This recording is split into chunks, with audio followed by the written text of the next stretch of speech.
Hi, and welcome to this episode of Use Your Words. I'm Melissa, and today we're going to be talking a little bit about fear and excitement. Unfortunately, we live in a culture of fear, where we're taught to be afraid of everything. I mean, from national security to our sexuality. Our fear instinct exists to keep us safe. If we feel afraid all the time, how do we begin to use that natural instinct to do what it's supposed to do? Keep us safe and help us make safe decisions. When you start adding up the culture of fear that we live in, the fact that adolescents aren't all hooked up in their brain areas yet, that neurological development isn't finished, and we know that they are very, very impulsive. And then when we add in how real the melodrama of their lives feel to them. I do my best when my kids are being incredibly dramatic about the feelings that they're experiencing to take them seriously. I remember what it was like when I was an adolescent, and those things were really real for me. I mean, they were so palpable, and I never want to diminish that experience. I also want to incorporate that knowledge of where they are in their own cognitive development, where their brain development is, and think about how all of that factors in to the decisions that they may or may not make around their sexuality.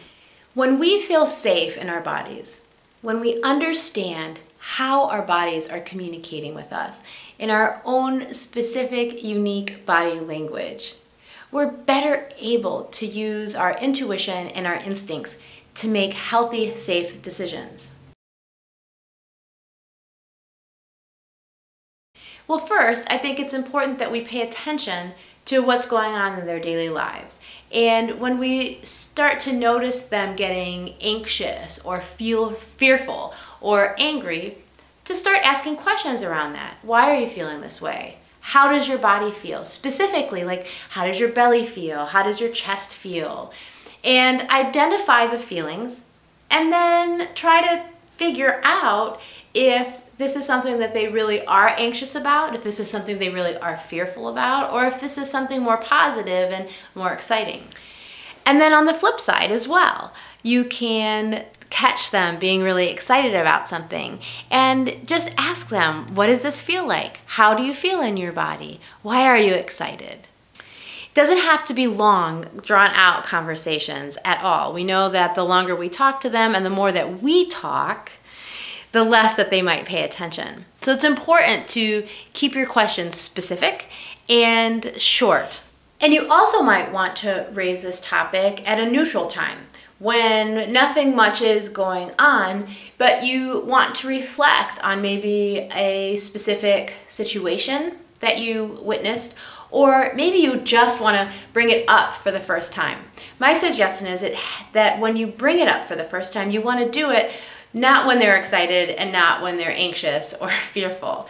And then that way, when you do ask some questions during a time where you see them experiencing an intense emotion, you don't have to go through the whole explanation, right? You can just say, hey, how are you feeling?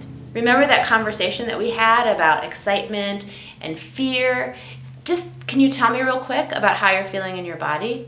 At this point in our children's cognitive development, during the teen years, they are developing so quickly. We can give them opportunities to self-reflect, to check in with themselves and see how they're feeling and why they're feeling certain ways.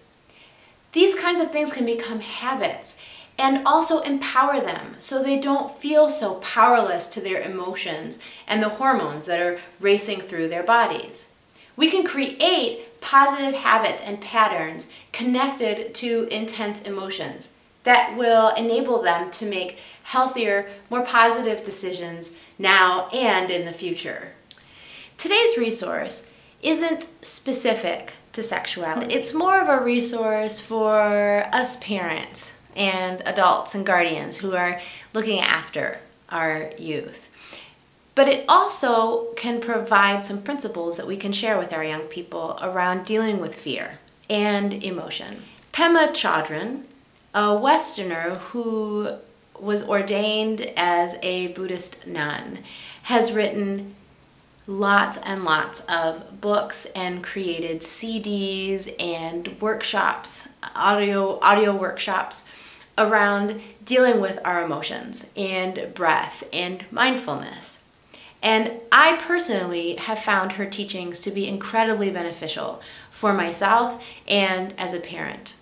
I have more patience. I'm able to connect in a pretty deep way with my children, and I credit a lot to some of Pema Chodron's teachings. One of her books that I have found most helpful, Getting Comfortable with Uncertainty. So I suggest that you check her out. There are some links below, and perhaps some of these teachings on mindfulness and becoming aware of our emotions may not only help you, but also help you provide some tools to your young people to discern this difference between fear and excitement and lots of other very complex and tricky emotions.